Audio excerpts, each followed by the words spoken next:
예수 그리스도의 나심은 이러하니라. 그 모친 마리아가 요셉과 정혼하고 동거하기 전에 성령으로 잉태된 것이 나타났더니 그 남편 요셉은 의로운 사람이라 저를 드러내지 아니하고 가만히 끊고자 하여 이 일을 생각할 때에 주의 사자가 현몽하여 가로되 다윗의 자손 요셉아 내 아내 마리아 데려오기를 무서워 말라.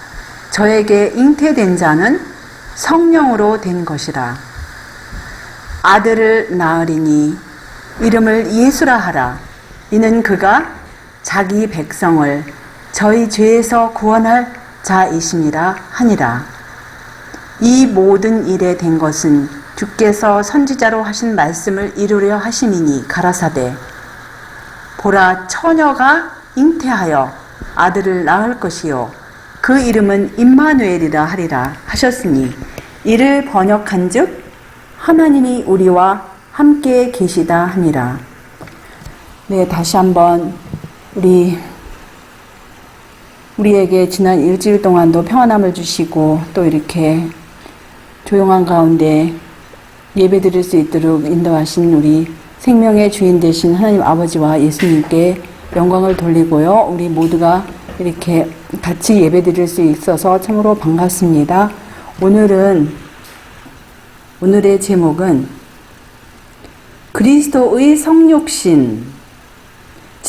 언젠가 한번 짧게 이렇게 여기에 대해서 이제 우리가 연구한 적이 있는데요. 어떤 제목이든지 우리가 연구를 하면 할수록 그것이 내용이 얼마나 방대한지를 이제 깨달을 거예요. 특별히 우리 구원과 관계된 것은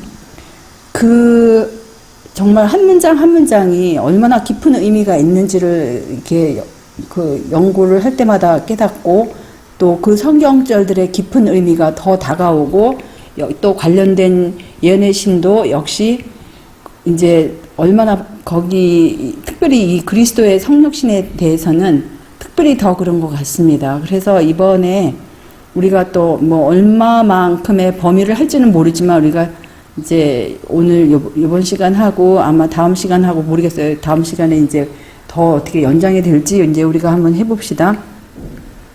근데 우리 조금 전에 살펴봤던 그 성경절을 보시면 우리 예수님께서 이 땅에 오셨을 때에 어떻게 잉태되시고 또 누구의 자손이라고 불리고 또 그 성육신 하신 목적이 여기에 나옵니다. 자기 백성을 저희 죄에서 구원할 자이심이라 그렇게 하시고 또 하나님께서 우리와 함께 하시고 그래서 이제 그 이름을 임마누엘이라고도 하시는 이것을 우리가 이제 이 성경절을 보고 알 수 있겠는데요. 또 여기 이제 성육신에 관한 성경절 누가복음에 보시면 1장 30절로 35절을 한번 살펴보십시다. 천사가 일러 가로되 마리아여 무서워 말라 내가 하나님께 은혜를 얻었느니라. 보라 네가 수태하여 아들을 낳으리니 그 이름을 예수라 하라. 저가 큰 자가 되고 지극히 높으신 이의 아들이라 일컬을 것이요 주 하나님께서 그 조상 다윗의 의를 저에게 주시리니 영원히 야곱 집에 왕노릇 하실 것이며 그 나라가 무궁하리라. 마리아가 천사에게 말하되 나는 사내를 알지 못하니 어찌 이 일이 있으리이까. 천사가 대답하여 가로되 성령이 내게 임하시고 지극히 높으신 이의 능력이 너를 덮으시리니 이러므로 나실 바 거룩한 자는 하나님의 아들이라 일컬으리라. 그래서 여기서도 이제 다른 각도로 보여주시는데요. 이 성육신 하신 분의 신분이 나와요. 이제 마태복음 1장에서는 성육신의 목적이 나오는 반면에 여기서는 누가복음 1장에서는 성육신 하신 그분이 과연 어느 분이신지 그리고 성육신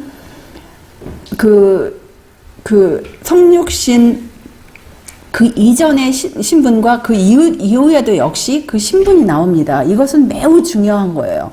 왜냐하면 우리가 이 주제를 살펴볼 때 어떤 권면이 나오냐면, 여기 이제 출애굽기 3장에 보시면 모세가 그 장인 미디안 제사장 이드로 그 양머리를 칠 때에 그 물이 광야 서편으로 이렇게 하나님의 산 호렙에 이르렀을 때 무엇이 나타났습니까? 떨기나무에 불꽃이 붙어 있는 것을 봤어요. 그리고 그것이 꺼지지 않는 것을 보고, 그 다음에 그것이 타지 아니하여서 자기가 그것을 보려고 이렇게 가까이 갔는데, 거기 떨그나무 가운데서 무슨 소리가 들렸죠? 모세야, 모세야 하시면서 이렇게 모세를 부르셨습니다. 근데 모세가 내가 여기 있나이다 이렇게 대답을 하시니까 이제 뭐라고 말씀하셨어요? 하나님께서 이리로 가까이 하지 말라. 너희 선 곳은 거룩한 땅이니 내 발에서 신을 벗으라. 이런 이제 지시가 내렸습니다. 근데 그 가시나무 떨기는 누구를 상징합니까? 바로 성육신 하신 하나님의 아들 그리스도를 상징하는 하나의 상징물도 됩니다. 여기서 뭐라고 말씀하셨냐면은, 이 원고에 있는 말씀을 이렇게 이제 영감에 그래서 이렇게 설명을 하세요. 우리는 인성의 옷을 입으신 그리스도의 신성이라는 제목에 접근할 때 그리스도께서 떨기나무에서 모세에게 하신 다음의 말씀에 주의를 기울이는 것이 좋을 것이다. 내가 선 땅은 거룩한 땅이니 내 발에서 신을 벗으라. 우리가 이 제목을 연구할 때에는 배우는 자의 겸손함과 통회하는 마음을 가지고 접근해 가야 한다. 그리고 그리스도의 성육신의 연구는 열매가 풍성한 밭이며 깊이 파고 숨은 보물을 찾는 탐구자에게 풍성하게 보답할 것이다. 이렇게 약속을 하셨습니다. 그래서 우리가 어떤 사람에게 무엇인가를 가리키고자 할 때 배우는 사람이 정말 배우고자 하는 마음이 있고 겸손하게 그 가르치는 그 사람의 말을 잘 들을 것 같으면 얼마나 이 가르치는 자와 배우는 자가 서로 융화가 되고 서로 잘 이게 대화가 소통하겠습니까? 마찬가지로 특별히 성경의 주제 가운데 이 주제는 더더욱 이런 주의하라는 이런 경고의 말씀, 권면의 말씀을 주셨어요. 정말 배우고자 하는 자는 겸손한 마음이 있잖아요. 그 다음에 통회하는 마음을 가지고 겸손할 뿐만 아니라 통회하는 마음을 가지고 이 주제를 접근하라고 이렇게 말씀하셨어요. 그리고 이것은 아주 열매가 풍성한 밭이, 우리가 어떤 농사를 지을 때 열매가 풍성하지 않으면 재미가 없습니다. 근데 이것은 약속이 있어요. 그런 자에게 열매가 풍성한 그런 보답으로 이렇게 보답을 하실 것이고, 또 이렇게 깊이 파고 숨을 보물을 찾는 탐구자에게 이렇게 풍성한 보답이 있을 것이라는 약속이 있는 주제입니다.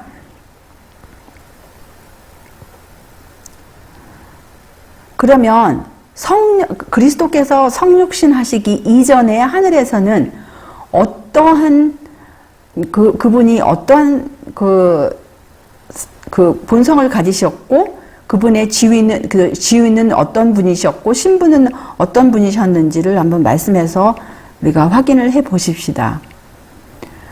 그분은 완전한 신성이었어요. 하늘에서, 왜냐하면 거기에 대한 성경절은 요한복음 1장 서두에 보시면 태초에 말씀이 계시니라. 이 말씀이 하나님과 함께 계셨으니 이 말씀은 곧 하나님이시니라. 근데 여기 이제 1장 1절을 보시면 이 성경절을 보고 많은 사람들이 하나님에 대한 오해가 왔어요.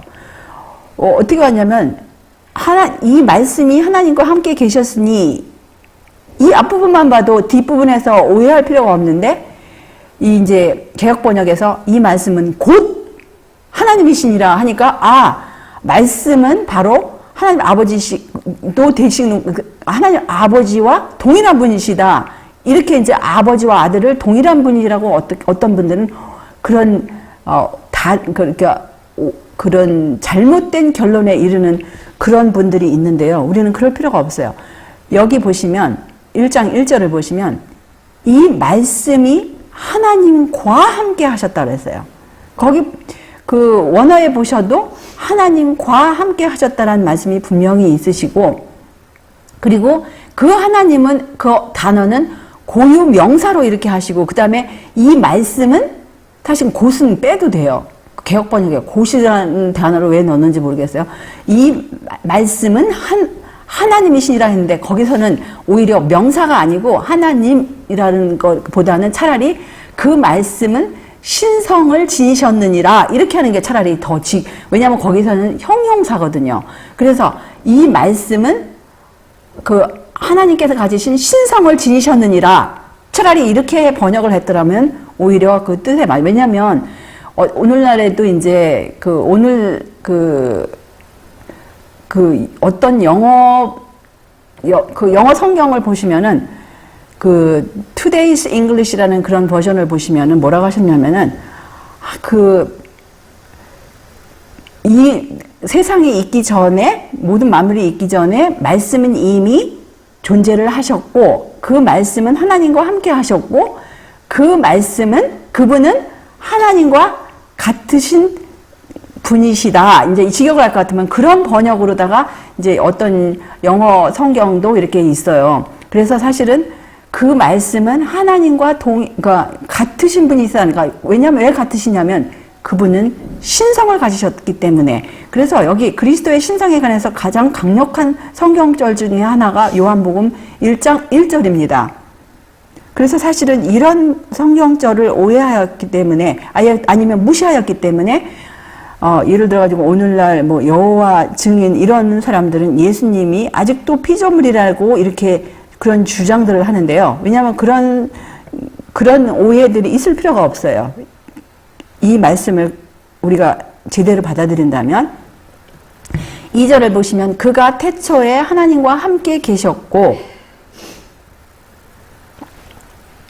만물이 그로 말미암아 지은 바 되었으니 지은 것이 하나도 그가 없이는 된 것이 없느니라. 그래서 그분이 이 말씀이시라는 분이 하나님과 함께 계셨고 또 만물이 모든 것들이 그분을 통해서 이렇게 지음을 받았고 또 그분 안에는 생명이 있었다 그랬어요. 이 생명은 사람들의 빛이라고 하셨습니다. 근데 그 생명에 대해서 다른 요한복음 이제 뒷부분에 보시면 5장 26절을 보시면 아버지께서 그 아버지의 생명을 그 아들에게도 주셨다 그랬어요. 그 아버지가 가지신 생명은 그러니까 영원한 생명, 불멸의 생명이심을 우리가 기억해야 합니다. 그리고 이제 보시면 히브리서 1장을 보시면 또 이제 그리스도의 신상에 대해서 여러 말씀이 있으신데요. 옛적의 선지자들로 여러 부분과 여러 모양으로 우리 조상들에게 말씀하신 하나님이 이 모든 날 마지막에 아들로 우리에게 말씀하셨으니 이 아들을 만유의 후사로 세우시고 또 저로 말미암아 모든 세계를 지으셨느니라. 이는 하나님의 영광의 광채시요 그 본체의 형상이시라. 그의 능력의 말씀으로 만물을 붙드시며 죄를 정결케 하는 일을 하시고 높은 곳에 계신 위엄의 우편에 앉으셨느니라. 저가 천사보다 얼만큼 뛰어남은 저희보다 더욱 아름다운 이름을 기업으로 얻으심이니. 그래서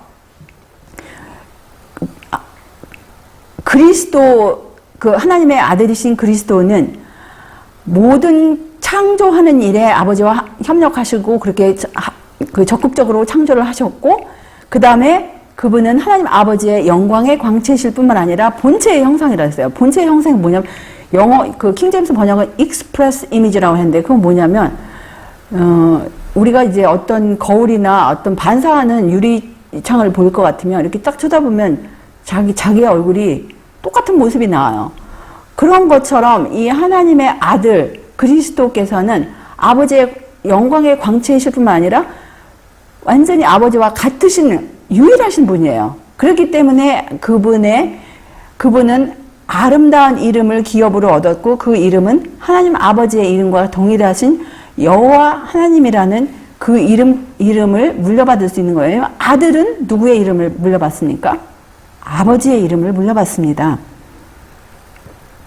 그래서 여기 보시면 하나님께서 어느 때에 천사 중 누구에게 네가 내 아들이라 오늘날 내가 너를 낳았다 하셨으며 또 다시 나는 그에게 아버지가 되고 그는 내게 아들이 되리라 하셨느뇨. 이 성경절은 정말 우리가 얼마나 중요한지를 이제 나중에 공부를 하면서 이제 또 그동안 이제 깨달으신 분들도 많은데요. 그런데 오해받는 성경절 중에 하나가 바로 이 성경절입니다. 여기 제가 이제 서두에도 말씀드렸지만 히브리서 1장은 그리스도의 신성에 관한 이제 장이라고 했는데요. 이 성경절은 그리스도께서 왜 신성을 소유하였는지에 그 이유 중에 아주 강력한 이유를 지금 나타내고 있는 거예요. 지금 하나님께서 천사 중 어느 누구라고도 너가 내 아들이다 이렇게 말씀 안 하셨어요. 오늘날 내가 너를 낳았다라고 어느 천사에게도 지금 말씀 안 하셨습니다. 그래서 천사들 어느 누구에게도 나는 내게 아버지가 되고 너는 내게 아들이 되리라 이렇게 말씀 안 하셨어요.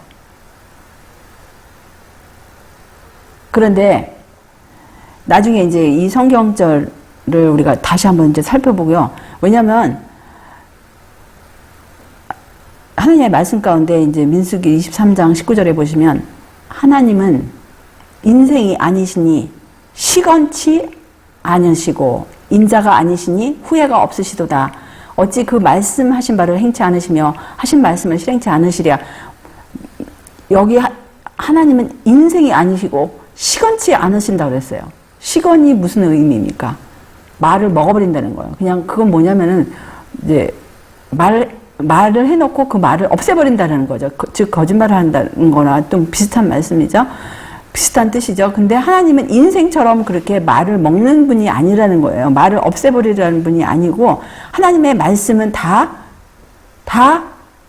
살아있고 운동력이 있는 말씀이에요. 다 의미가 있는, 그냥 주신 게 아니에요. 근데 여기 히브리서 1장 5절은 너무도 중요하기 때문에 한 번만 말씀하신 게 아니고 두 번만 말씀하신 것도 아니고 여러 번 말씀하셨습니다. 또 세 번도 아닙니다. 그보다도 더 많아요. 또 여기 뭐라고 하셨냐면 영생의 소망을 인함이라. 이 영생은 거짓이 없으신 하나님이 영원한 때 전부터 약속하신 것인데, 그래서 여기도 보시면 사도 바울이 자기가 하나님의 종이고 예수님의 사도인 그 이유를 말씀하시면서 이렇게 말씀하시는데, 특별히 하나님을 말씀하실 때 거짓이 없으신 하나님이라고 하셨어요. 거짓이 없으신 하나님, 이제 여기 개역보에게는 좀 약해요. 거짓이 없으시다 이렇게 했는데 직역을 할 것 같으면 거짓말을 할 수 없으신 하나님, 이렇게 해야 더 직역이 됩니다. 거짓말을 할 수 없으신 하나님이, 이렇게 우리가 이제 거짓말을 할 수 없으신 하나님이래요. 근데 여기 다시 제가 보여드리는데 예수 그리스도의 신성에 그분께서 신성을 지으신 가장 강력한 이유가 바로 이 성경절 때문에 그렇습니다.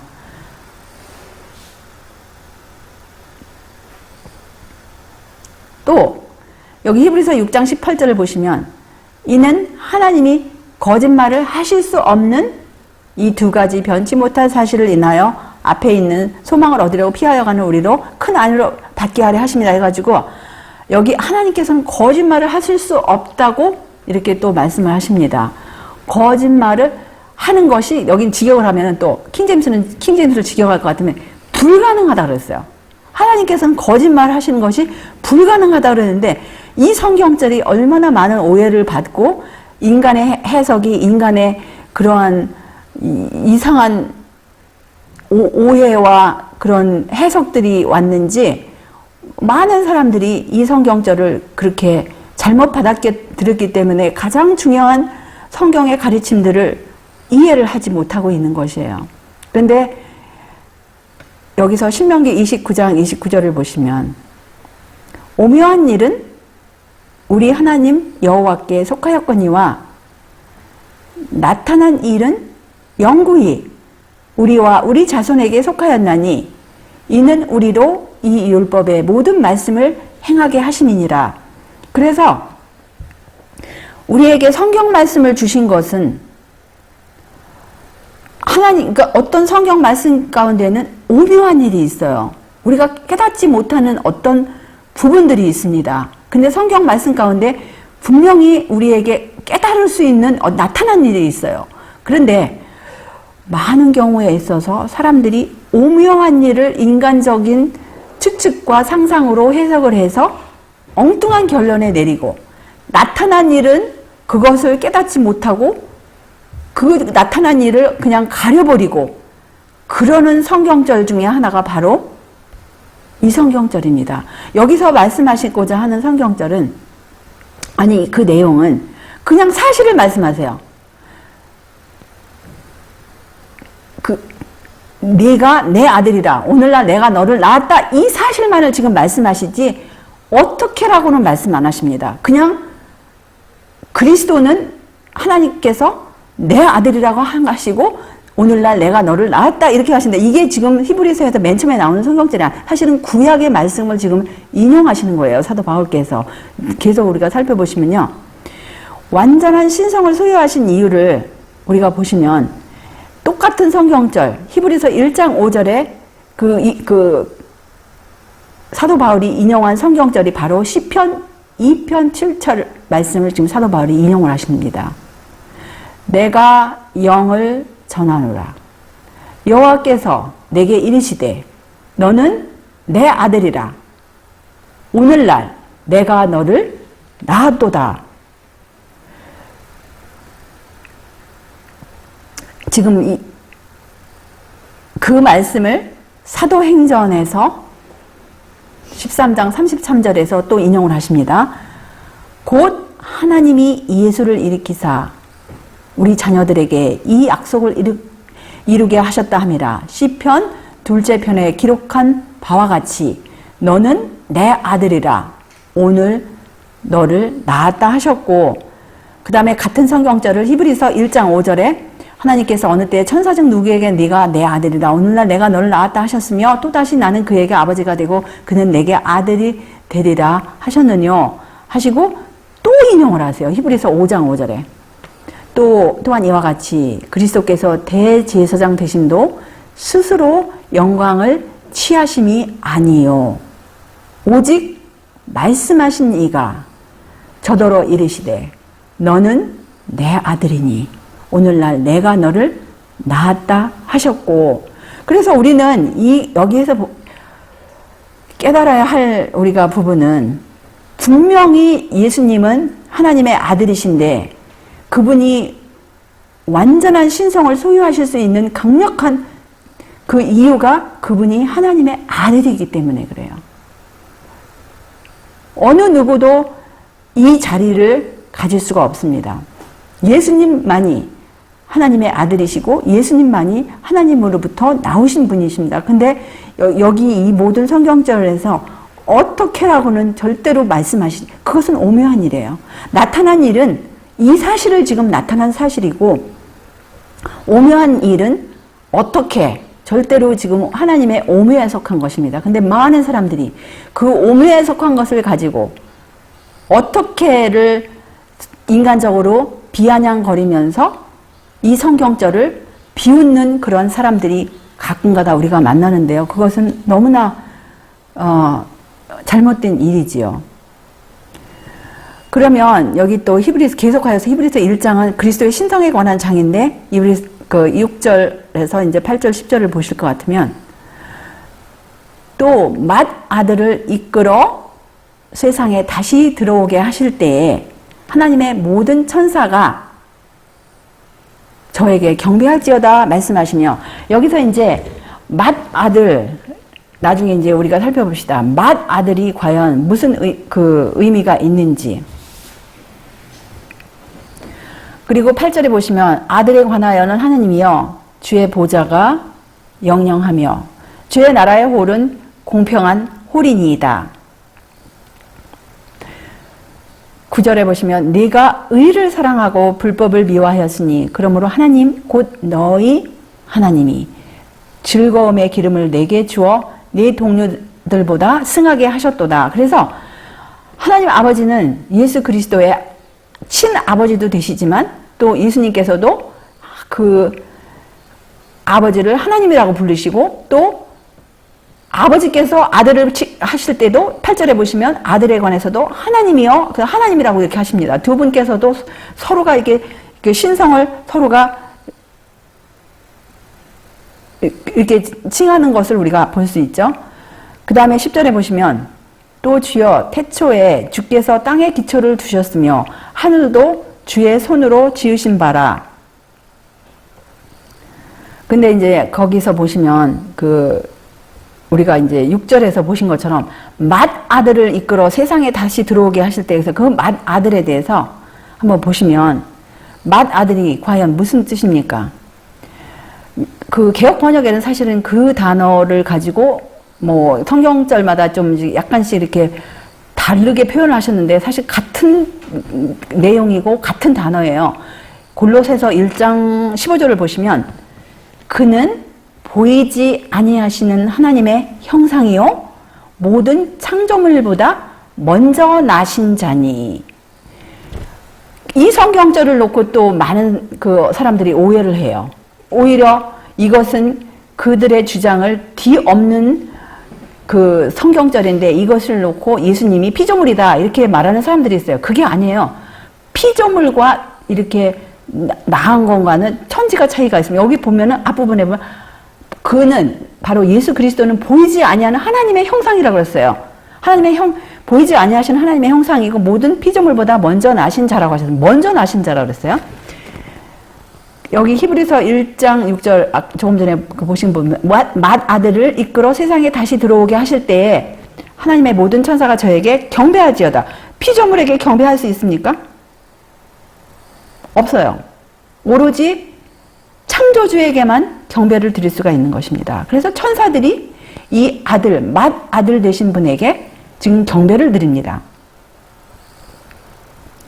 그 다음에 히브리서 11장 28절을 보시면 믿음으로 유월절과 피 뿌리는 예를 정하였으니 이는 장자를 멸하는 자로 저희를 건드리지 않게 하려 한 것이며.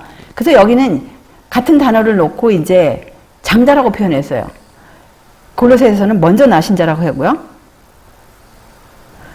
그 다음에 여기서는 보시면은 이제 로마서 8장 29절을 보시면 맏아들이라고 하셨는데 하나님이 미리 아신 자들로 또한 그 아들의 형상을 본받게 하기 위하여 미리 정하셨으니 이는 그로 많은 형제 중에서 맏아들이 되게 하려 하심이니라. 그래서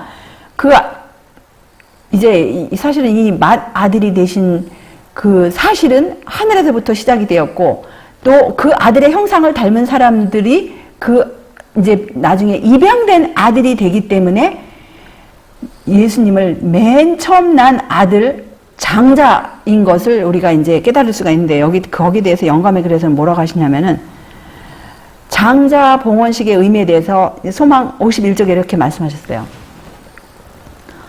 초태생을 주께 바치는 일은 아주 옛날부터 시작되었다. 하나님께서는 죄인을 구원하시기 위해서 하늘에 장자를 주시기로 약속하셨다. 이 선물은 각 가정에서 장자를 봉헌하는 것을 통하여 인정되어야 했다.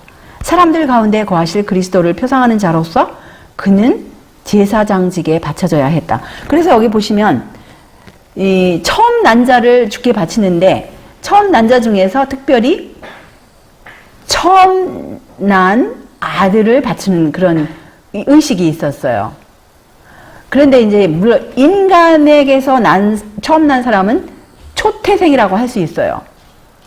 왜냐하면 그 인간은 태에서 출생을 하기 때문에. 그런데 우리 죄인을 구원하시기 위해서 하나님의 아들이 이 땅에 내려오셨는데요. 하늘에서 맨 처음 낳으신 분을 태어났다고는 할 수 없어요.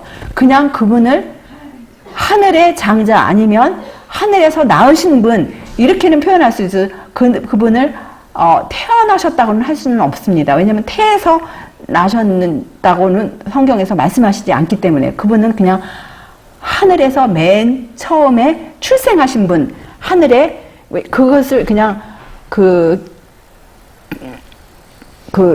우리가 이제 앞서 살펴본 성경절에서는 그냥 firstborn 아니면 first begotten 해가지고 거기서 이제 그 성경절들에 보시면은 그냥 프로토코스 해가지고 먼저 나신 분 그런 단어를 사용했어요. 그래서 그냥 킹제임스 직역할 것 같으면 그냥 그야말로 맨 처음에 나신 분 그렇게 이제 우리가 이해를 하면 돼요. 먼저 나신 분 그렇게 이해를 하면 되는데요. 여기에서 이제 예수님께서 그 봉헌식의 의미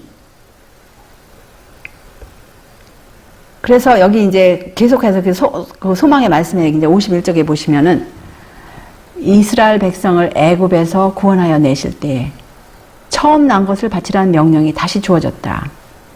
이스라엘 자손들이 애굽 사람들의 종노릇을 하고 있을 때에 주님께서는 모세에게 애굽 왕 바로에게 가서 여호와의 말씀에 이스라엘은 내 아들 내 장자라 내가 내게 이르기를 내 아들을 놓아서 나를 섬기게 하라 하여도 내가 놓기를 거절하니 내가 네 아들 네 장자를 죽이리라 하셨다고 말하도록 지시하셨다. 애굽에 이 재앙을 내리신 후에 여호와께서 모세에게 이렇게 말씀하셨다. 사람이나 짐승이나 물어나고 초태생은 다 거룩히 구별하여 내게 돌리라. 이는 내 것이라. 처음 난 자는 다 내 것임은 내가 애굽 땅에서 그 처음 난 자를 다 죽이던 날에 이스라엘의 처음 난 자는 사람이나 짐승이나 다 거룩히 구별하였음이니 그들은 내 것이 될 것입니다. 나는 여호와니라. 성막 제사 제도가 확립된 후에 여호와께서는 레위 지파를 온 이스라엘 장자를 대신하여 성전 봉사를 하도록 선택하셨다. 그러나 장자는 여전히 주의 것으로 여겨져서 속전으로 다시 사게 되어 있었다. 그와 같이 장자를 드리는 규례는 특히 의미심장한 것이 되었다. 이것은 주님께서 이스라엘 자손을 기이하게 구원하여 내신 일에 대한 한 기념물인 동시에 또한 장차 하나님의 독생자를 통하여 이루어지게 될 더욱 큰 구원을 예표하는 것이었다. 문설주에 뿌려진 피가 이스라엘 백성의 장자를 구원한 것처럼 그리스도의 피에는 세상을 구원하는 능력이 있다.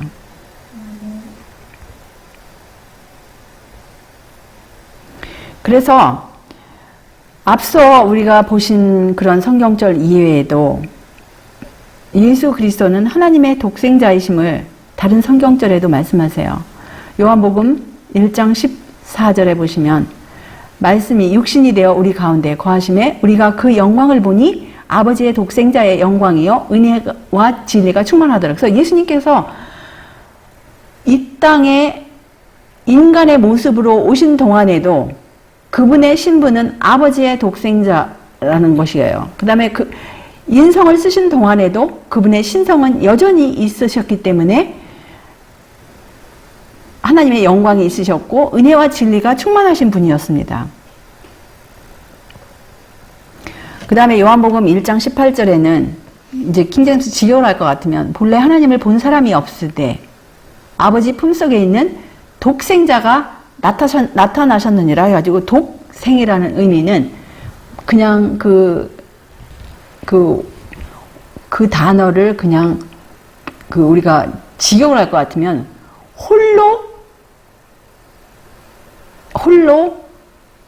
홀로 난 자손 그렇게 하면 될 것 같아요.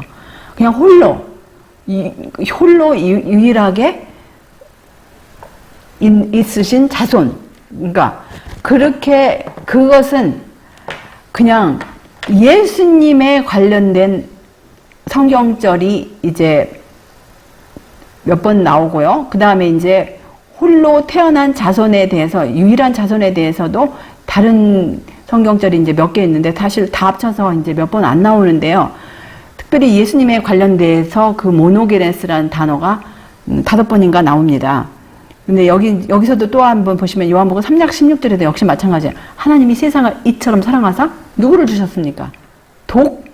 독생자를 주셨다 그랬어요. 그래서 이는 저를 믿는 자마다 멸망치 않고 영생을 얻게 하심이라고 하셨는데, 이제 구속의 경륜을 대표하는 가장 대표적인 성경절이고, 성경 전체 중에서 지금 대표하는 한 성경절을 뽑으라면 바로 이제 하나님께서 아들을 보내주신 지금 목적을 나타내는 요한복음 3장 16절입니다. 근데 거기서 이 죄지은 인류를 위해서 누구를 주셨어요? 홀로 나신, 출생하신 아버지의 독생자를 주셨다 그랬어요. 독생자, 어떤 사람은 이 성경절을 놓고 이것은 이 땅에서 그냥 마리아에게 태어났기 때문에 그렇게 말씀하셨다. 뭐 이렇게 이제 해석하는 신학자들이 있어요. 그런데 우리가 여기 문법을 보서라도 하나님께서 지금 선물을 주셨는데 그 선물이 지금 주시는 순간에 독생자가 되셨습니까? 아니면 이미 독생자의 신분이 되신 그 아들을, 이미 계신 존재하시는 아들을 좀 주셨습니까? 우리가 지금 그것을 생각을 해야 돼요. 이미 아버지께 한 분밖에 없으신 홀로 출생하신 아들이 이미 존재하신 그 아들을 선물로 주신 것입니다.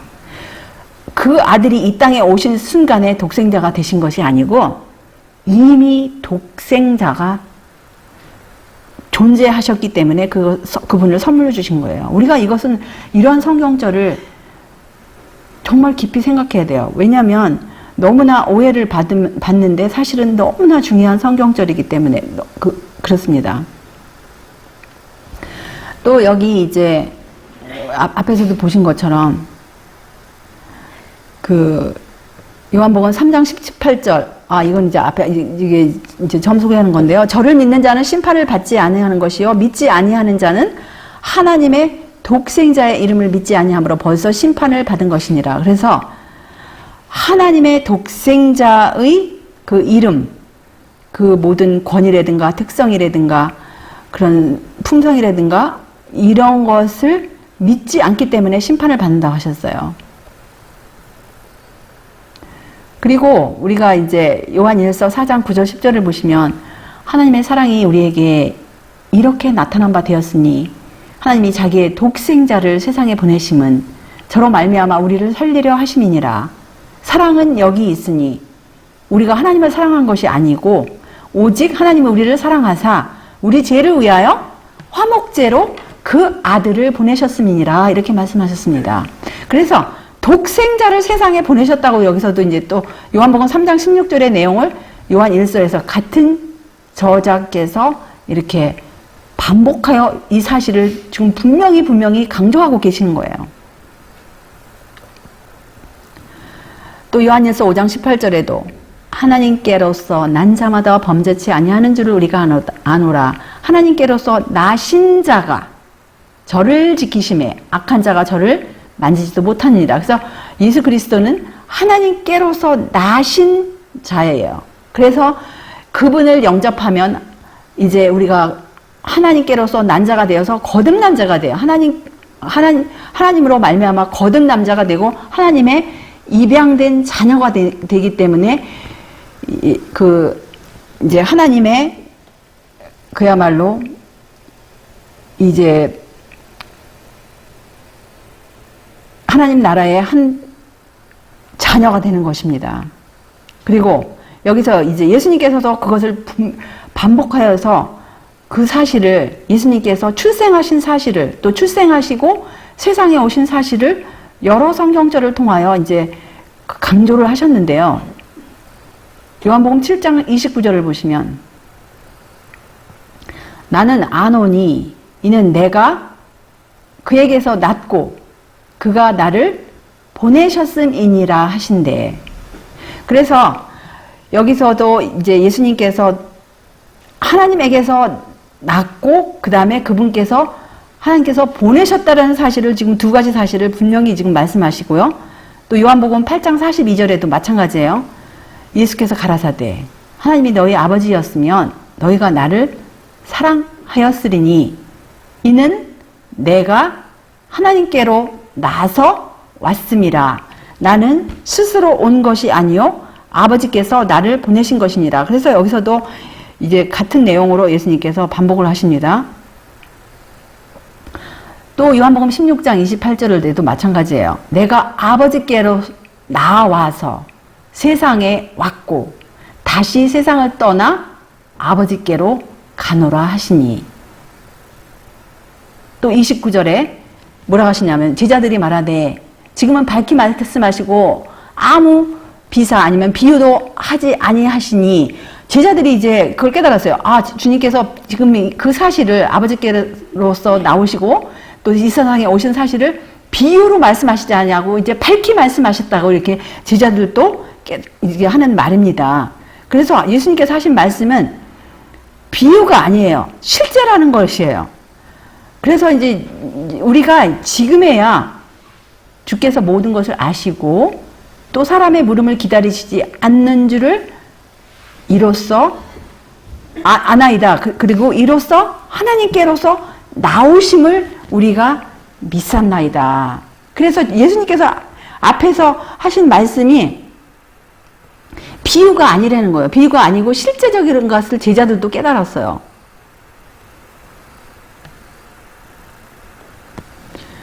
또 예수님께서 하신 이제 기도 가운데서도 그걸 말씀하시는데요. 요한복음 17장 8절에 나는 아버지께서 내게 주신 말씀들을 저희에게 주었사오며 저희는 이것을 받고 내가 아버지께로부터 나온 줄을 참으로 아오며 아버지께서 나를 보내신 줄도 믿었사옵나이다. 그래서 이것이 사실은 엄청나게 중요한 사실임을 이게 예수님께서 기도 가운데도 이렇게 말씀하시는 거예요. 그것이 제자들이 깨달았습니다. 이걸 지금 아버지께도 기도 가운데 말씀하시고 계시는 거예요. 왜냐하면 제자들이 여기 요한복음 16장에 이제 자기들도 깨달았다고 이렇게 그걸 믿습니다. 이렇게 말씀하셨잖아요. 또 요한복음 18장 37절에도 빌라도가 가로되 그러면 네가 왕이 아니냐? 예수께서 대답하시되 네 말과 같이 내가 왕이니라. 내가 이를 위하여 났으며 이를 위하여 세상에 왔나니 곧 진리에 대하여 증거하려 함이로다. 무릇 진리에 속한 자는 내 소리를 듣느니라. 그래서 여기서도 보시면 예수님께서 빌라도에게 그것을 위해서 났으며 그 다음에 그것을 위하여 세상에 왔다고 이렇게 말씀하십니다. 또 잠언 8장 22절에서 이제 26절을 보시면 여호와께서 그 조화의 시작 곧 태초에 일하시기 전에 나를 가지셨으며 만세 전부터 상고부터 땅이 생기기 전부터 내가 세움을 입었나니 아직 바다가 생기지 아니하였고 큰 샘들이 있기 전에 내가 이미 났으며 산이 세움을 입기 전에 언덕이 생기기 전에 내가 이미 났으니 하나님이 아직 땅도 들도 세상 진토의 근원도 짓지 아니하셨을 때에라. 그래서 여기에 이제 어떤 사람들은 사실은 뭐 이 성경절은 지혜에 관한 것이다. 이제 그렇게 이제 또 이제 밀어붙여요. 그러면 고린도전서 1장 30절에 예수님에 관해서 뭐라고 말씀하셨어요?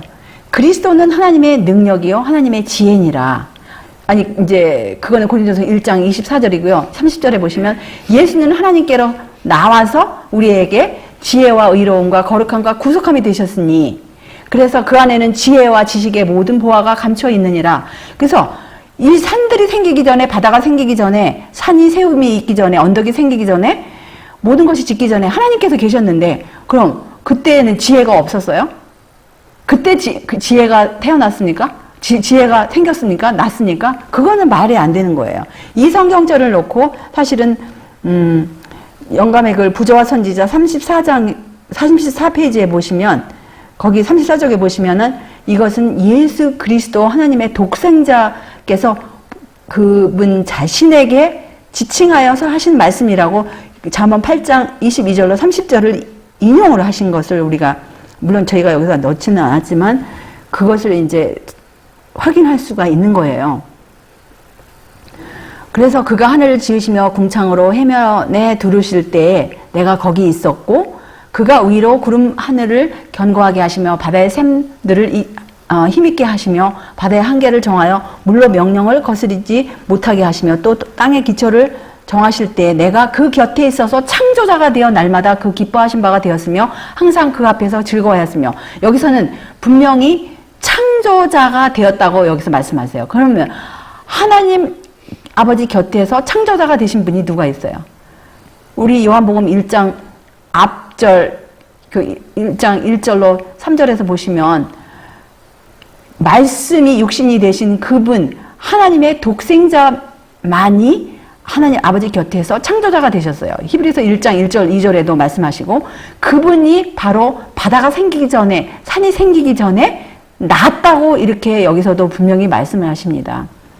근데 이 사실이 왜 중요합니까? 우리가 예수님의 그 성육신에 대해서 이렇게 지금 공부를 하는데, 왜 그분이 성육신 하시기 전에 어떠한 분이셨는지를 우리가 깨달아야 돼요.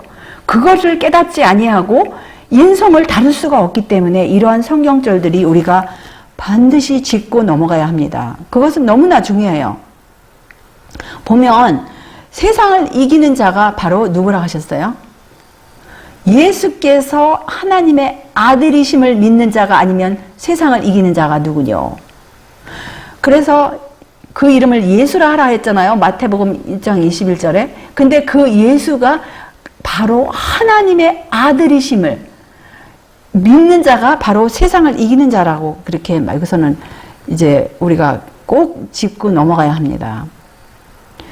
그래서 이제 사실은 이것을 오늘 이 나머지 부분을 짚기에는 너무나 그 많은 슬라이드가 있기 때문에 그 다음에 하고 또 그 다음에도 다 이제 못 맞출 수도 있겠어요. 그래서 오늘은 여기까지 이제 우리가 마치겠는데요. 사실은 이 모든 성경자들을 보면서 이것은 우리가 그동안에 이제 성경 구약과 신약을 읽으신 분들은 자주 접하는 그러한 성경절들인데, 사실은 자주 접하면서도 그 깊은 의미가 아주 많은 사람들의 마음 가운데 가리워져 있고, 이렇게 오묘한 일을 드러내려고 그러고, 이미 나타난 그런 밝혀진 그런 것들, 제자들에게도 밝혀진 그런 사실들이 이제 오히려 오묘한 일로 이렇게 밀어붙이는 그러한 오해들이 있는데, 사실은 진리의 영으로 인도함을 받는 자일 것 같으면 이러한 모든 성경절들이 우리에게 밝히 이해가 돼야 되는 사실은 성경절들입니다. 그래서 우리 하나님 아버지께서 이 죄지은 인류를 구원하시기 위해서 보내신 분은 이미 하늘에서 하나님의 아들이셨어요. 이미 하늘에서 하나님의 독생자가 되시고 그분을 선물로 보내주셨습니다. 다시 한번 이 모든 사실을 이제 우리가 깨달으면서 우리 하나님 아버지께 또 예수님께 감사드리면서 이제 오늘은 이곳에서 이제 말씀을 적겠습니다. 하늘에 계신 우리들의 아버지, 죄 지은 인류를 위하여 하나님의 독생자를 이 어두운 세상에 보내주셨음을 인하여 다시 한번 감사와 찬송을 이 시간을 통하여 올려옵나이다. 우리들 이 거룩한 주제, 그리스도의 성육신에 관한 주제에 임할 때 우리 마음 가운데 겸손하고 통회한 마음을 주시옵시고, 주님께서 감추어 놓으신 그러한 풍성한 보화를 우리 모두가 발견할 수 있도록 인도하여 주시옵시고, 우리가 정말 주님께서 이루어 놓으신 그 무한하신 그 희생을 한 사람이라도, 우리 중 한 사람이라도 그 희생이 허지로 돌아가지 않도록 날마다 주의 진리의 영으로 우리에게 깨우침을 허락하여 주시옵시고, 주님께서 우리 안에서 이루시고자 하시는 그 일을 우리가 깨닫고 정말 주님께 우리 모두가 날마다 우리의 생각과 우리의 모든 것을 굴복함으로써 정말 그 기쁘신 일이 우리 안에도 이루어질 수 있도록 인도하여 주시옵기를 간절히 빌고 나옵나이다. 오늘 이 거룩한 안식일 우리가 주님, 보이지 않는 우리 주님과 또 거룩한 천사분들과 함께 거룩하고 기쁘고 이 남은 오후 시간도 잘 보낼 수 있도록 인도하여 주시옵기를 우리 구세주 예수님의 귀하신 성을 의지하여 간절히 기도드리옵나이다. 아멘.